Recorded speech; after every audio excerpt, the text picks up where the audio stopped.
পুরো ক্যাম্পাসটাই ব্যানারকে অলরেডি দখল করে যাচ্ছে।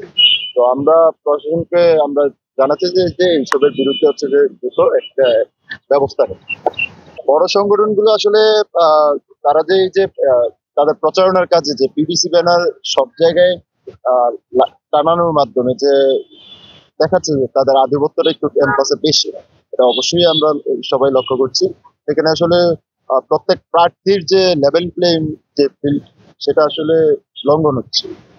ছাত্রকে বুকে ছুরি দিয়ে আঘাত করেছে, এইটাতে কোনো প্রভাব পড়বে কিনা ডাক্তার? আহ, আমি তখন হচ্ছে যে হলের কাছাকাছি ছিলাম। আমি যখন খবরটি পাই আমি আসলে আরো বিস্তারিত জানার জন্য হলের শিক্ষার্থীদের সাথে আমি যোগাযোগ করি।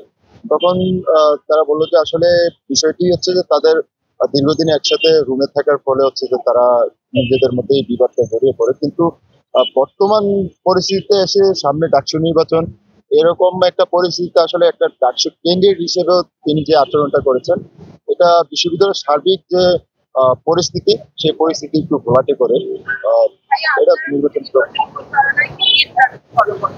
নির্বাচনী প্রচারণা স্বাভাবিক যে সমস্ত আমাদের আচরণবিধিতে যেই কাজগুলো রয়েছে, যে আচরণবিধি মোতাবেক যে সমস্ত কাজ করতে পারবো সেগুলো আমরা সবগুলি পূরণ করবো। আচরণবিধি লঙ্ঘন না করে আমরা সকল শিক্ষার্থীদের সাথেই কথা বলবো, তাদের কাছে দোয়া চাইবো।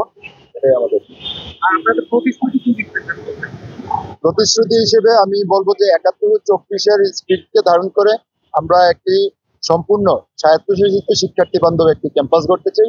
সেই প্রতিশ্রুতি নিয়েই হচ্ছে যে আমরা আমাদের প্রচারণা চালাচ্ছি।